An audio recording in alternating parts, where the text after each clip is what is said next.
Hola amigos, vamos a continuar con nuestra charla o llámenle como ustedes gusten o un curso de Derecho Condominal. Y sí quiero advertirles que conforme vamos avanzando en este programa, pues obviamente se empieza a hacer un poquito ya más árido la charla porque tenemos que introducirnos a revisar la ley y a ir directamente al derecho condominal.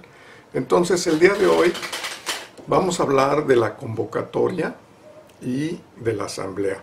Evidentemente, pues tenemos que hablar de la convocatoria primero porque es la forma en que varias personas, de acuerdo al diccionario Salvat, dice que convocatoria es llamar a varias personas para que concurran a un lugar o acto determinado, o también el anuncio o escrito con el que se convoca. Evidentemente, en un complejo condominal, pues hay que hacer la convocatoria y se tiene que mencionar el lugar en donde se va a llevar a cabo, la hora en donde se va a llevar a cabo y también los temas que se van a tratar. Aquí yo les diría que por analogía, para redactar una convocatoria que en realidad, acuérdense que todas las personas morales tienen asambleas generalmente, ya sean cooperativas, ya sean asociaciones, sociedades mercantiles, fundaciones.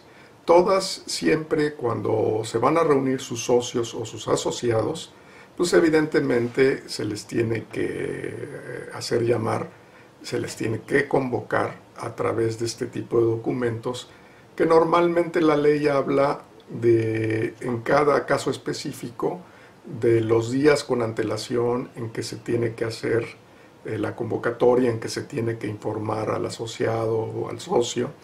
Y esencialmente aquí ustedes lo que tienen que hacer es buscar la ley de condominio de su localidad y ahí mismo se les va a explicar cómo hacer la convocatoria de acuerdo a los artículos locales. Ustedes pueden, nos vamos a guiar con el libro y ya les digo que por analogía ustedes pueden utilizar el reglamento del condominio, pueden utilizar el estatuto de la asociación.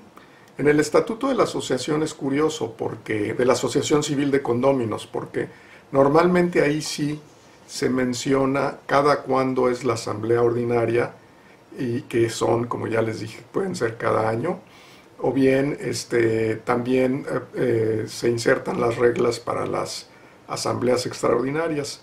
Pero normalmente los condominios ya grandes, ellos ya saben que cada año se reúnen, ya sea en Semana Santa o se reúnen en las vacaciones de diciembre o en las vacaciones del verano, y normalmente en la escritura constitutiva de la Asociación Civil de Condóminos, ahí viene vertido el dato de cada cuándo se van a celebrar las asambleas ordinarias. Pero si no lo hubiere en esa acta constitutiva de la asociación, entonces pueden ustedes aplicar el reglamento de condominio, y si no lo hubiera en el reglamento de condominio, bueno, pues entonces utilizan ustedes la ley de condominio. Entonces, por analogía, váyanse poco a poco. Primero, pueden utilizar la ley. Normalmente se utiliza la ley porque se dice, por ejemplo, les leo aquí, con fundamento en lo dispuesto por los artículos 38, 39, 42 y 44 de la Ley de Propiedad en Condominio, en este caso para el Estado de Guerrero, y los artículos 31, 34, 35, etcétera, del Reglamento del Condominio y Administración, así como del Estatuto de la Asociación del Conjunto Condominal X, se convoca a los condóminos a la Asamblea General Ordinaria que se llevará a cabo en el Salón X, ubicado en tal lugar, el día sábado 15 de marzo del año de los corrientes, en primera convocatoria a tales horas. Normalmente las leyes, por ejemplo, la ley del Distrito Federal dice que la primera convocatoria se puede llevar a cabo la asamblea con el 75%, en segunda convocatoria con la mayoría el 50+1 y en tercera convocatoria con los que estén. Y establece periodos de espera de 30 minutos. Pero les digo, cada ley condominal de los estados es totalmente distinta. Y aquí pues se trata de que, como ya les expliqué, las convocatorias se tienen que hacer a la medida de cada condominio. O sea, no van a ser los mismos puntos que se van a tratar en una asamblea ordinaria que los puntos que se van a tratar en una asamblea extraordinaria. Y ahorita los voy a mencionar para que ustedes más o menos se den una idea. Yo más adelante voy a tratar de subir ya este libro en forma digital por Amazon o no sé cómo se llama el sistema ese que se lee en una tableta. Pero este libro sí, como es el único de mis 4 libros que no he vendido mis derechos, porque con los otros 3 libros los derechos están vendidos. Entonces más adelante yo les diré en dónde lo van a poder encontrar para que ahí ustedes se guíen y puedan hacer sus convocatorias.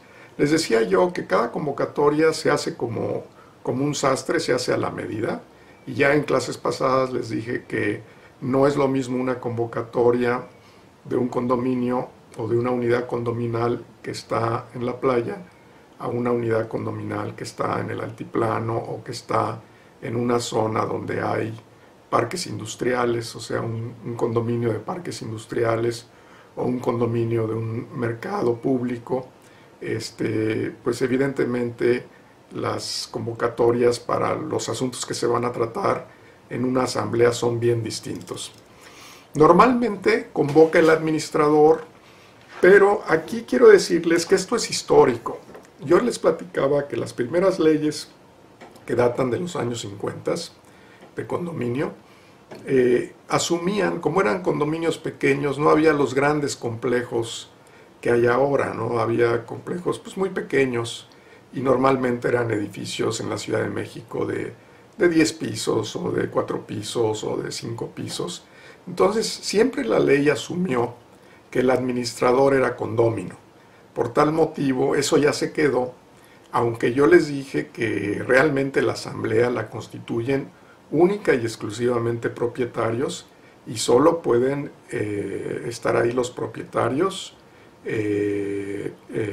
y pueden emitir su voto los propietarios, o sea, los condóminos. Claro que, como les digo, que tradicionalmente la ley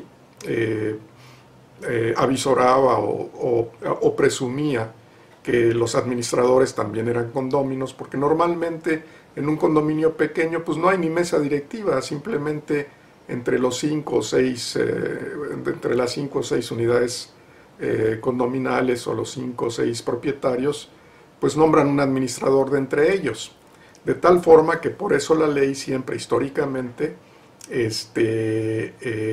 permite que convoque el administrador, permite en ausencia de que el administrador no lo haga en un término de 3 días, permite al comité de vigilancia y evidentemente es obvio que la mesa directiva también de una asociación puede convocar, porque seguramente si bien la ley no lo determina así, lo puede determinar el reglamento del condominio o lo puede determinar esencialmente el estatuto de la Asociación Civil de Condóminos.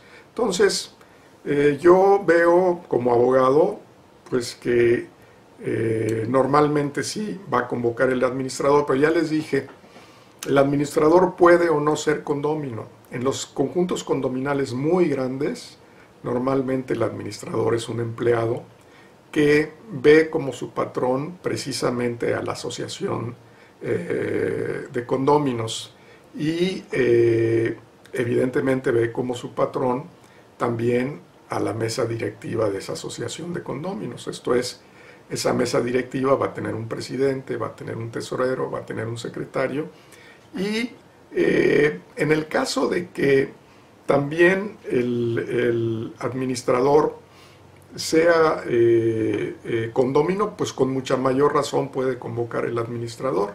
Pero ya les comenté que en un momento dado, cuando se pueda dudar de la honorabilidad de algún administrador o que francamente ya a ese condominio no le es útil el administrador por alguna circunstancia, pues entonces definitivamente la asamblea puede llevarse a cabo únicamente por los propietarios y ellos ya ahí ventilarán el asunto en el seno de la asamblea, que es un ente democrático. Se someterá a la votación el hecho de que se ratifique o no se ratifique al administrador. Por eso la ley sí habilita al comité de vigilancia para que en caso de que el administrador, diríamos, en una forma torcida no quisiera convocar por alguna circunstancia, pues entonces el comité de vigilancia lo puede hacer en 3 días. Lo mismo, algunas leyes locales hablan de que la minoría puede convocar también a una asamblea de condóminos. Puede convocar, en algunas leyes se habla del 25% y en unas hasta del 5%.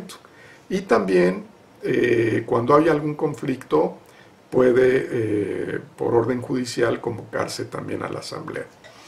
Aquí evidentemente les quiero decir que cuando se convoca de una forma, diríamos, en donde se esconde algo o de forma amañada, pues evidentemente que las notificaciones no se hacen de acuerdo a la ley o que la asamblea se llevó en un lugar que no fue el domicilio del condominio. Para el caso del estado de Guerrero, la ley dice que las asambleas tendrán que hacerse en el domicilio del condominio. De tal forma de que yo les sugiero a los que estén en el estatuto de Guerrero que no hagan sus asambleas en otro lado, porque si tienen algún problema con algún condominio, diríamos que les da muchos problemas, un condominio rasposo, pues les va a demandar la nulidad de esa asamblea porque no se celebró en el domicilio del condominio. Así las cosas, entonces les decía que las asambleas se hacen como los astres, y también los asuntos se ventilan ahí mismo, pues como a la medida de cada condominio. Vamos a seguir el libro y vamos a ver qué dice lo demás. Dice, aquí ya se los dije esto, que la ley normalmente asume que el administrador es un condominio en condominios pequeños, y en los condominios grandes puede ser un empleado o también puede convocar el comité de vigilancia cuando se duda de la honorabilidad del administrador o el administrador tiene algún problema con parte de los condóminos. En las asambleas ordinarias que les digo que se hacen cada año, aquí tengo más o menos los temas que se ventilan para que ustedes vean, y son temas importantes. Por ejemplo, la propuesta para el informe de la auditoría externa. Obviamente es importante que cuando son complejos condominales grandes, enormes, pues que siempre al administrador, un despacho ajeno a la administración, pues haga una auditoría y les exponga en el seno de la asamblea, en el seno de ese ente democrático, su opinión respecto de la administración que se está llevando. El administrador también dará su informe, el comité de vigilancia también dará su informe. Estamos hablando de las asambleas generales ordinarias anuales. Se pudieran determinar remuneraciones para los miembros del comité de vigilancia. Acuérdense que ya lo vimos en una clase anterior, que normalmente cuando son complejos muy grandes, sí al comité de vigilancia, en virtud de que son los que supervisan las obras y que supervisan las cosas importantes que se ventilaron en la asamblea, sí se les pagan sus, no honorarios, pero sí se les pagan sus gastos cuando vienen de fuera. También normalmente en una asamblea ordinaria anual, pues se ratifica o no se ratifica al administrador. Normalmente en un 90% el administrador es ratificado, pero sí me ha tocado en donde en esos entes democráticos, en esas, yo les llamo sujetos del derecho condominal, que para mí la asamblea es la más importante, igual importancia tiene el comité de vigilancia, como ya se los dije, porque en un momento dado, si bien es cierto que el comité de vigilancia puede remover a la mesa directiva y puede remover al administrador del condominio, también la asamblea puede remover al comité de vigilancia y puede remover también al administrador. Entonces, como yo les dije, ahí se cuidan entre todos. En una asamblea ordinaria también se trata la rectificación de poderes para el administrador. Acuérdense que muchas veces en los complejos condominales grandes, pues va a haber muchos problemas de carácter laboral, de carácter administrativo, de carácter fiscal, va a haber problemas con la ciudad, con el ayuntamiento. Entonces sí es importante que no solo se le otorguen poderes al administrador, que desde luego va a tener poderes para administrar, seguramente va a ser el que va a firmar en la chequera. En los consorcios grandes, normalmente firma el administrador, pero a veces también firma la mesa directiva. Normalmente firma el presidente y el tesorero. Pero en estas asambleas se ventila el otorgamiento de poderes para el administrador, que yo le sugiero que le den también poderes de sustitución limitados, ¿no? Sobre todo para pleitos y cobranzas y actos de administración, porque normalmente pues el administrador no es perito en derecho, de manera que si tiene un conflicto laboral o si tiene un conflicto administrativo, pues evidentemente el administrador lo puede agarrar el tiempo en contra, entonces necesita también el poder a su vez estar facultado para a su vez otorgar otros poderes a gente especializada, a contadores, a abogados, a fiscalistas, etcétera, ¿no? Entonces, en las asambleas también, en las asambleas ordinarias, ese es un tema muy importante, el otorgamiento de poderes. También en las asambleas ordinarias, pues se aprueban el presupuesto anual que ya previamente está presentando el administrador, se determinan las cuotas ordinarias, se determinan las cuotas extraordinarias si es que va a haber alguna obra especial, como ya les dije en clases pasadas, se puede resolver algún problema de los elevadores, por ejemplo, cuando una torre condominal se le tiene que cambiar un elevador, bueno, pues entonces ahí mismo se pacta que se apruebe una cuota extraordinaria, por ejemplo, si el elevador vale 1.000.000 de pesos y son 20 condóminos, bueno, pues cada quien tendrá que dar 50.000 pesos para que tengan ese elevador nuevo, ¿no? Entonces, también aquí en la asamblea ordinaria, cuando hay algún conflicto, por ejemplo, la ley del Distrito Federal sí prevé que concurra un notario en las asambleas de condóminos, pero también en la ley del Distrito Federal prevé que si no concurre el notario, puede concurrir un representante de la Procuraduría Social, que como les dije, en el Distrito Federal estas procuradurías se encargan de los conflictos de los conflictos condominales. Entonces, son fedatarios también para ese tipo de actos exclusivamente, ¿no? Entonces, así lo manifiesta la ley de esa Procuraduría. Ahora bien, los temas que se tratan en una asamblea extraordinaria, pues ya son temas distintos Aquí les voy a decir, en la asamblea ordinaria son temas importantes como nombramientos de la mesa directiva, nombramientos del administrador, aprobación de presupuesto y todos los que ya les mencioné anteriormente. Y en las asambleas extraordinarias, de acuerdo a la ley, dice que normalmente son para resolver un problema menor, un requerimiento oficial, otorgamiento de poderes para abogados, un problema en particular. Se entiende que es extraordinaria porque se está citando de momento, a diferencia de las juntas de emergencia que ya las vimos también. La asamblea extraordinaria pues se van a reunir con los condóminos que estén para que se resuelvan ese tipo de problemas. Aquí tengo una orden del día de una asamblea extraordinaria, en donde obviamente, tanto en la ordinaria como en la extraordinaria, primero viene la designación de los integrantes de la mesa de debates. Ya dijimos que esta no es la mesa directiva, sino va a ser la mesa de debates de la asamblea, como si fuera una cámara de diputados, porque realmente es una asamblea democrática. En esa mesa de debates debe de haber un presidente, un secretario y escrutadores.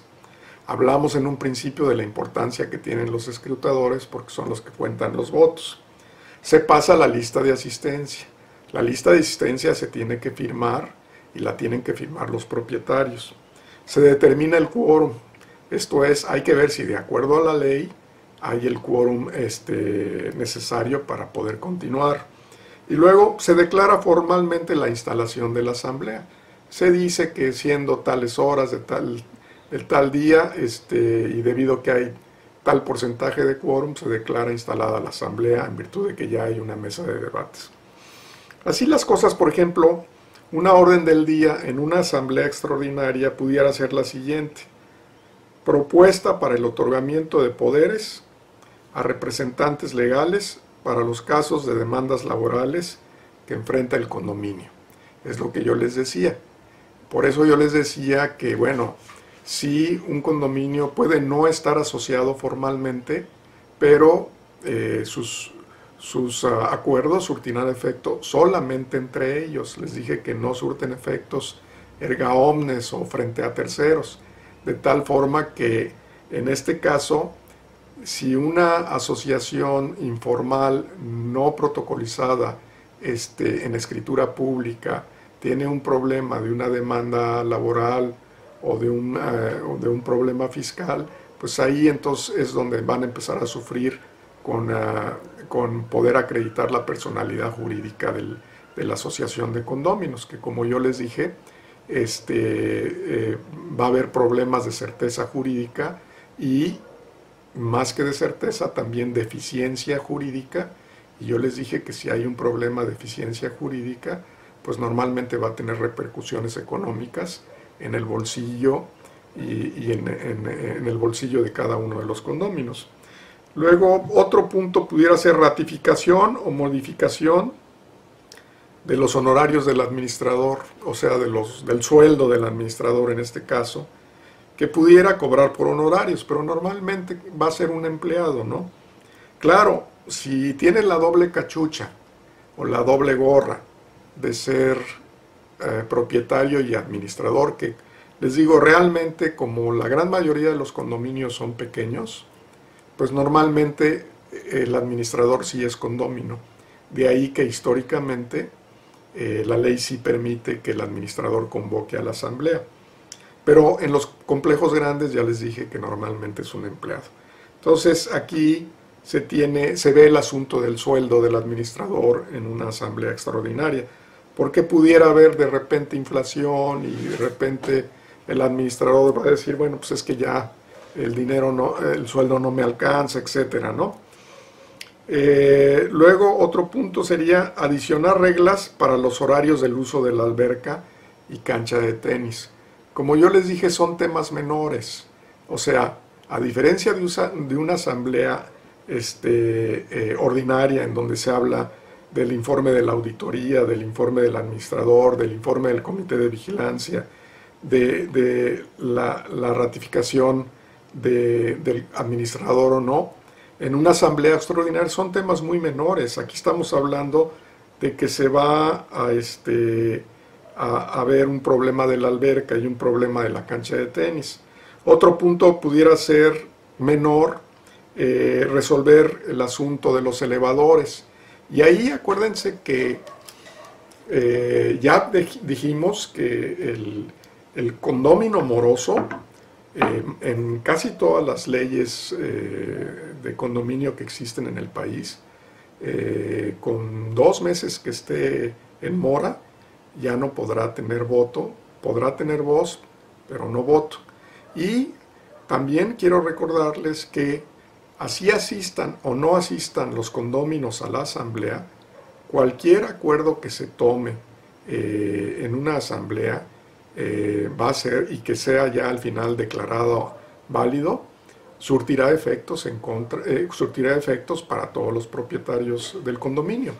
O sea, aquí lo que quiero decir es que no por el hecho de no haber asistido a una asamblea del condominio, pues a mí no me va, como yo no voté ese punto, pues yo no me voy a abstener de cumplirlo, no. Cualquier acuerdo que la asamblea tome, en virtud de que es un ente democrático, pues surtirá efectos para todos los propietarios del condominio. Entonces, ya también les dije en la clase pasada que normalmente también se lee la minuta de la asamblea pasada, pero normalmente se pide que ésta se perdone, ¿no? Porque pues luego no es estar ahí oyendo ya cosas que ya pasaron del año pasado, ¿no?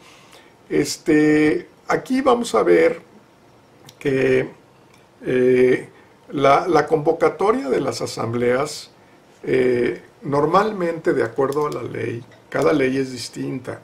Hay leyes que dicen, leyes de condominio, que dicen que por lo menos se tiene que hacer con 7 días de antelación, o sea, notificar. ¿Qué quiere decir notificar al condominio? Bueno, ver el reglamento del condominio, ver el estatuto de la asociación, ver la ley local y ver cómo se debe de informar al condominio de que va a haber una asamblea.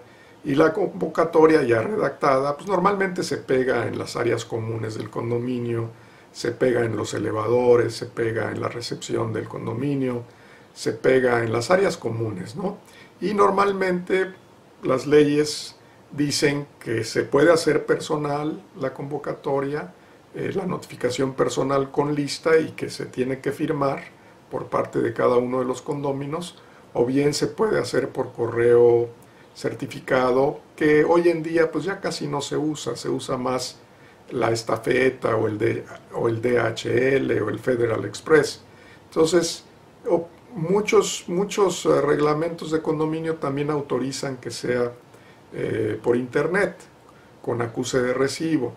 Entonces, con esto les quiero decir que normalmente un término, diríamos, medio, es que se notifique con 15 días de antelación. Puede ser hasta con 30 días de antelación, pero los que escuchan esto y que viven en un edificio en condominio, pues ya saben que cada año, en una época determinada, pues se lleva a cabo la asamblea del condominio, la asamblea ordinaria. Muchos condominios las tienen en diciembre, muchos condominios las tienen en el verano, muchos condominios las tienen a principio de año, pero con esto quiere decir que ya el estatuto de la asociación de condóminos ya ahí lo establece, que será, puede decir que es en la primera semana de diciembre, o en la segunda de diciembre, o en la tercera de diciembre, y entonces subsecuentemente se hace la convocatoria, como ya les digo, puede ser desde 30 días con antelación hasta 7 días, ahí depende de cada ley o de cada norma.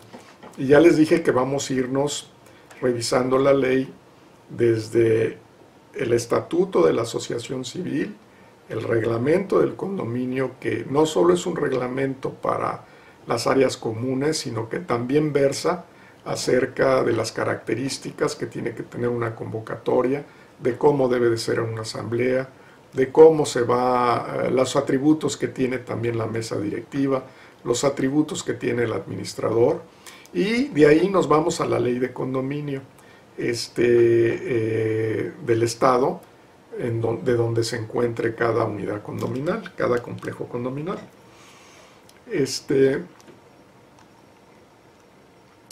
Ya les dije que cualquier conducta tendenciosa para ocultar la fecha exacta de la asamblea, para engañar a alguno de los condóminos para que no concurra y manipular una asamblea para que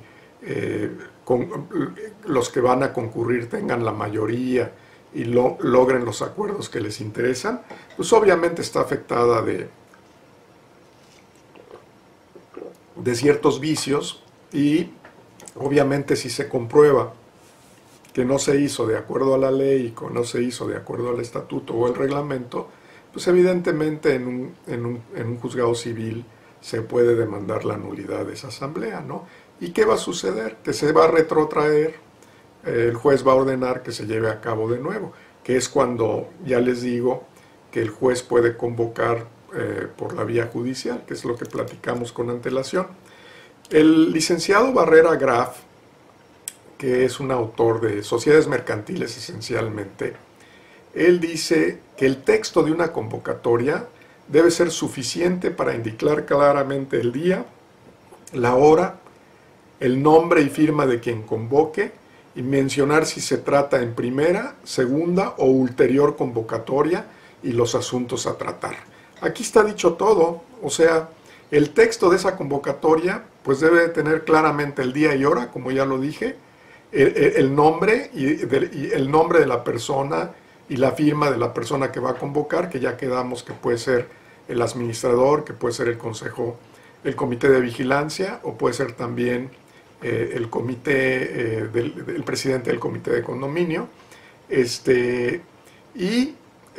tiene que mencionar si se va a tratar en primera o segunda convocatoria y los porcentajes por virtud de los cuales se va a cubrir el hecho de que se pueda llevar a cabo con cierto quórum.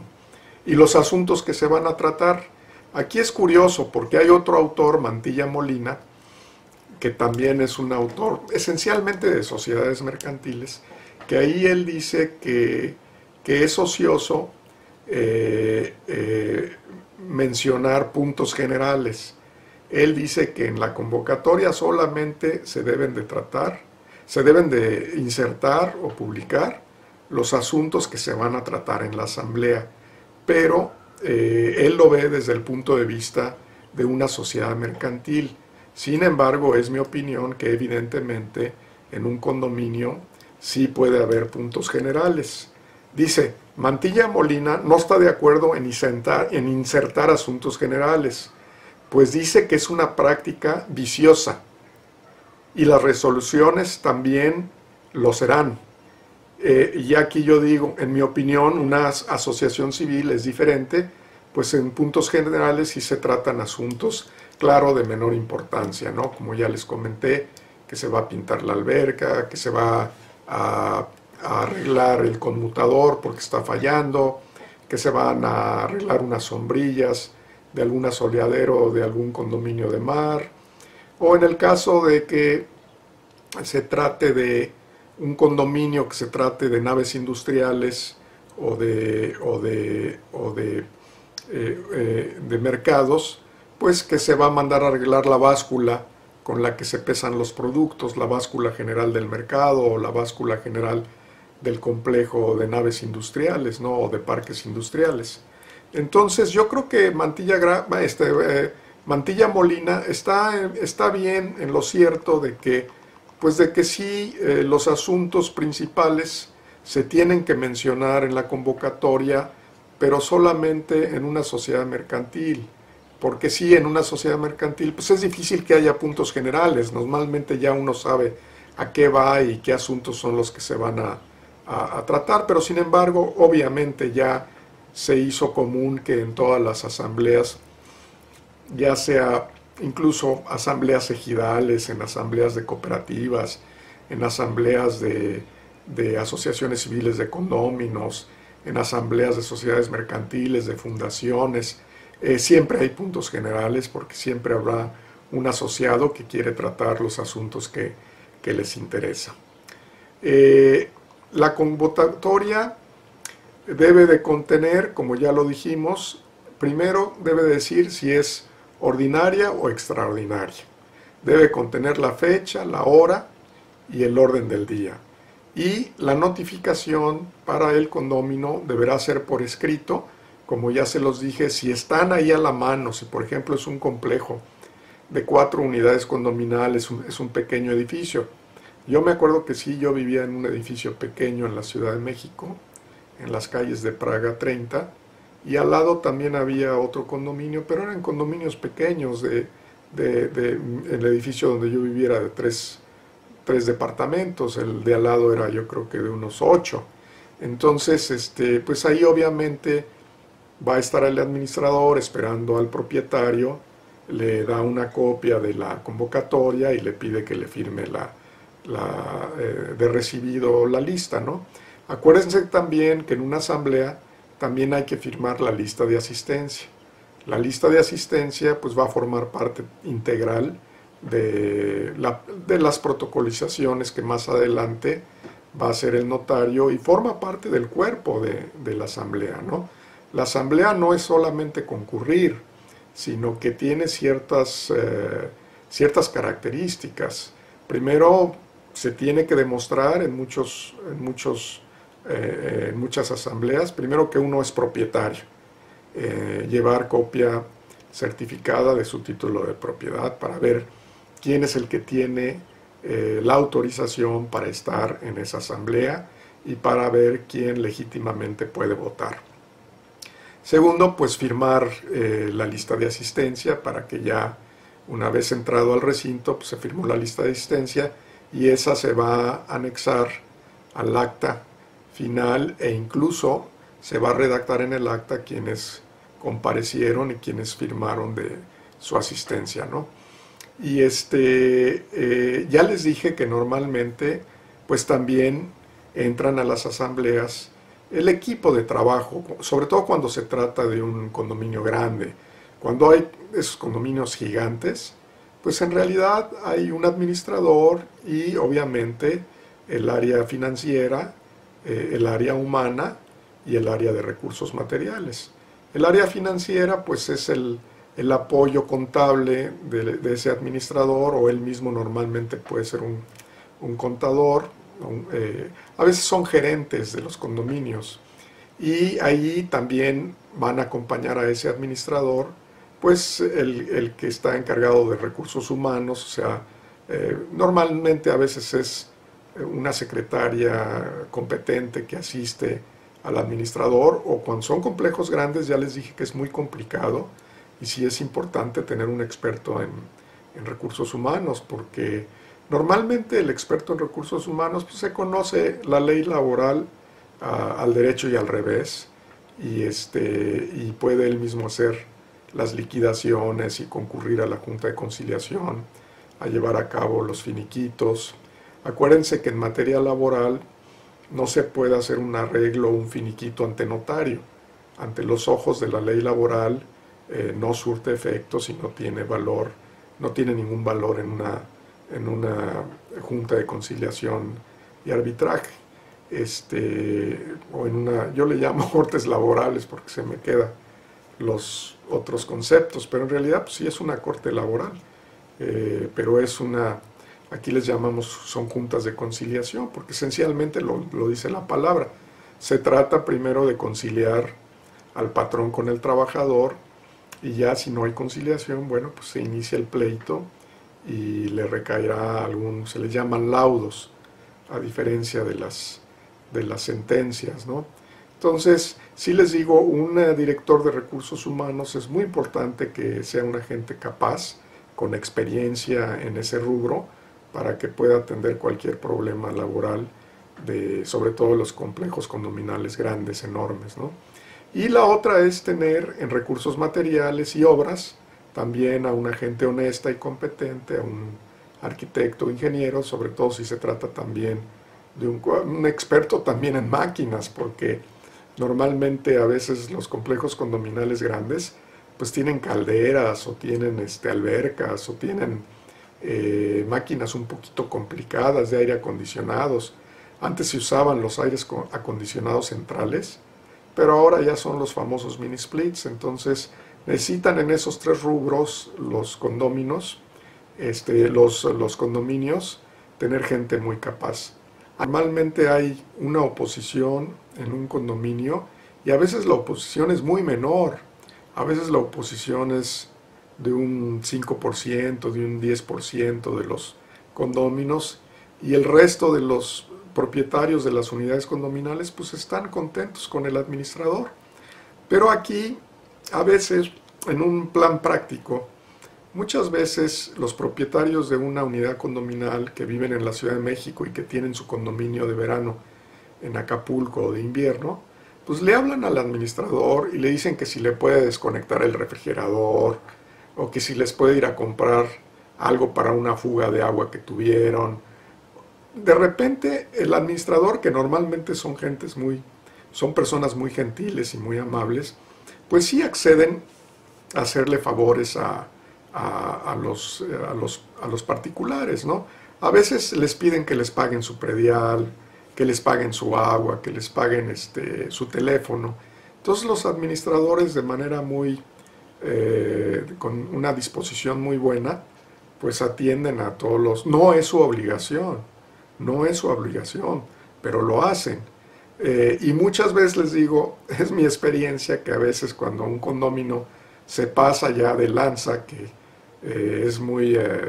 constantemente está pidiendo cosas, pues ya llega el momento en que el administrador dice, pues ya, ahí muere, ¿no?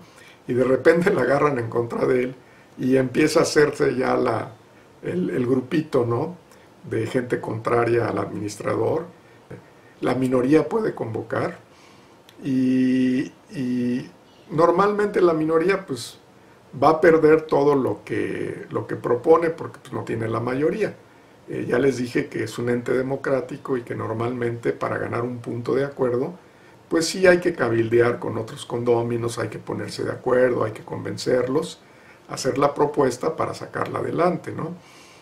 Y pero sí es un dolor de cabeza cuando hay una minoría que ya saben ustedes que la asamblea va a ser un poco rasposa, que va a ser un poco difícil.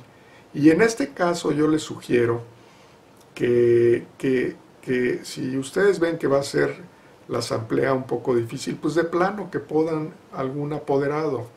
O sea, acuérdense que en una asamblea de condóminos la ley permite que vayan con un poder de esos, una carta poder, que es una carta poder, es el contrato de mandato. Ya vimos que el contrato de mandato es un contrato de representación, es el mandato más simple que hay, una carta poder de esas que venden en la papelería.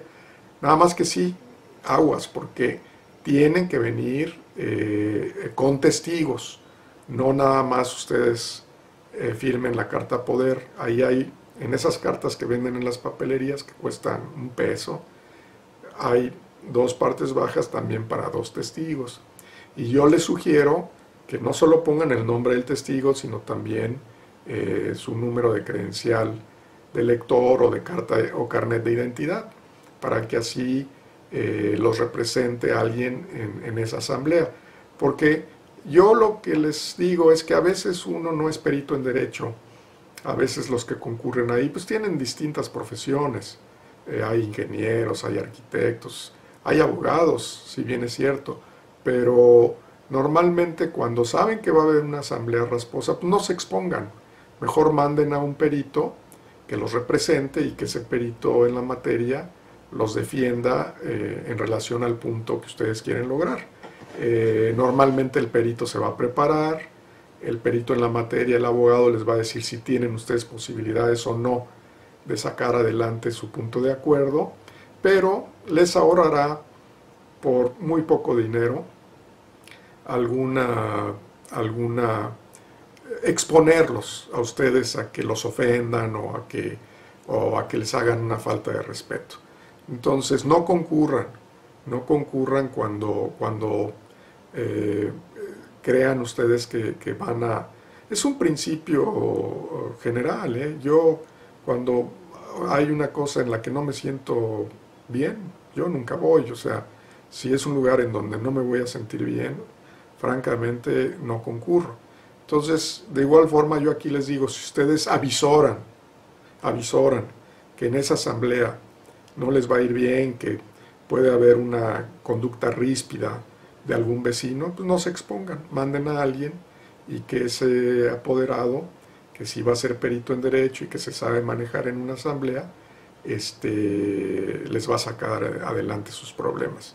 Y acuérdense también que es muy importante que cualquier cosa, que no haya dimes y diretes, que inmediatamente se someta a la consideración de la asamblea, para ver si se continúa con ese punto que se está proponiendo y que algunos no están de acuerdo.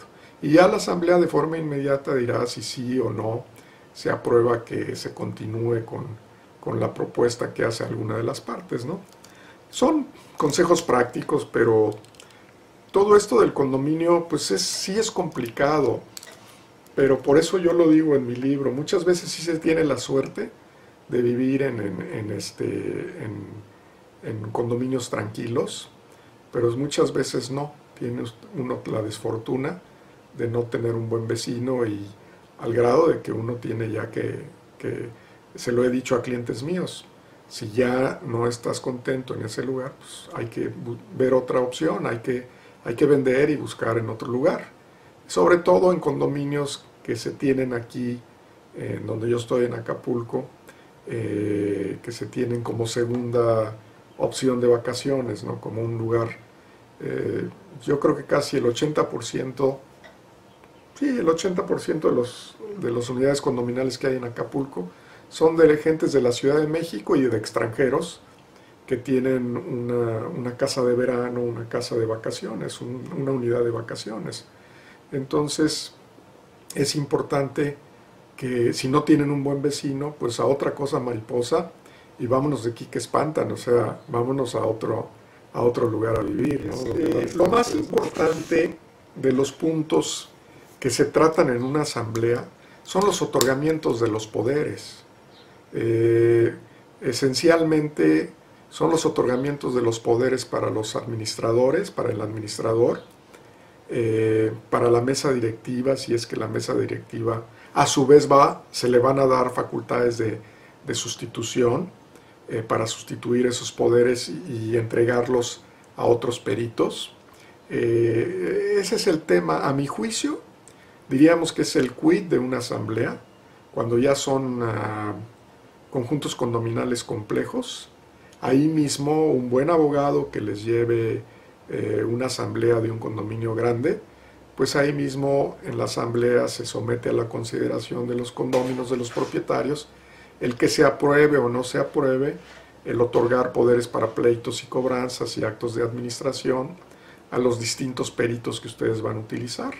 Pero a esos peritos, esos poderes se le pueden otorgar a la mesa directiva, al presidente y al tesorero, y se le pueden otorgar al administrador con facultades de poder sustituirlo, para que en dado caso que haya una emergencia, por ejemplo, que les hayan cortado la luz y que no haya luz en el complejo, que a su vez el administrador pueda otorgarle un poder, sustituirle el poder a algún abogado, a algún perito para que los vaya a defender.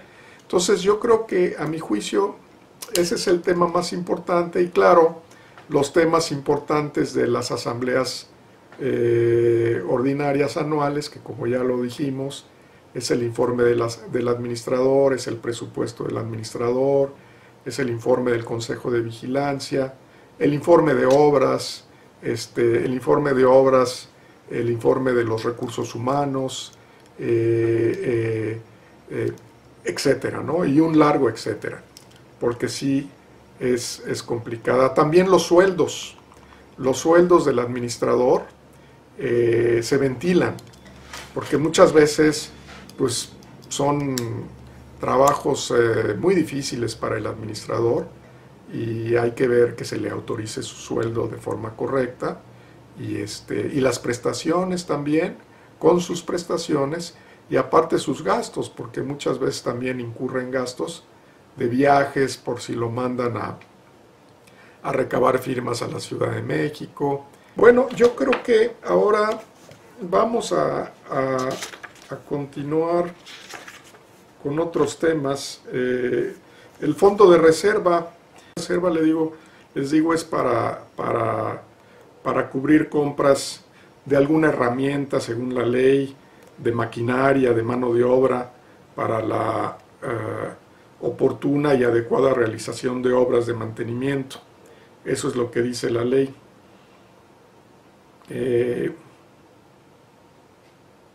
Esencialmente es para tenerlo ahí, esencialmente es dinero que ha sobrado por una buena administración, que ha sobrado de las cuotas de mantenimiento normales y se va a aplicar, se tiene ahí de reserva para una cosa que se suscite de repente. Por ejemplo, soy muy recurrente en decir que de repente el elevador pues ya se descompuso, pero se puede descomponer también los filtros de la alberca, y unos filtros de una alberca grande, bueno, pues cuesta 50, 100 mil pesos, o la caldera de la alberca, o las celdas solares. Se puede gastar en celdas solares ya para suministrar electricidad a las áreas comunes. Entonces, yo lo que quiero es irme con el libro para seguir viendo los asuntos que nos atañen. El informe administrativo, pues ya se los comenté también, que no solo es el informe que rinde el administrador, sino que también ahí él presenta su presupuesto anual y presenta sus ingresos y sus egresos. Y obviamente hablamos en otra clase que él ya con antelación a la asamblea le presentó la carpeta que contiene todo este tipo de información a los condóminos con antelación, y dijimos que si en 8 días subsecuentes el condómino no ha hecho ninguna precisión, pues se considera que está satisfecho, ¿no? Entonces, amigos, pues les agradezco. Como yo les digo, ya no son charlas tan agradables, porque estas charlas, estas clases, interesan realmente solamente a los que viven en un condominio, a los que viven en comunidad, a los que viven en complejos grandes, enormes, condominales. Y yo más adelante les voy a decir cómo van a bajar este libro del condominio que ya he publicado en 2 ediciones del internet. Muchas gracias y hasta la próxima.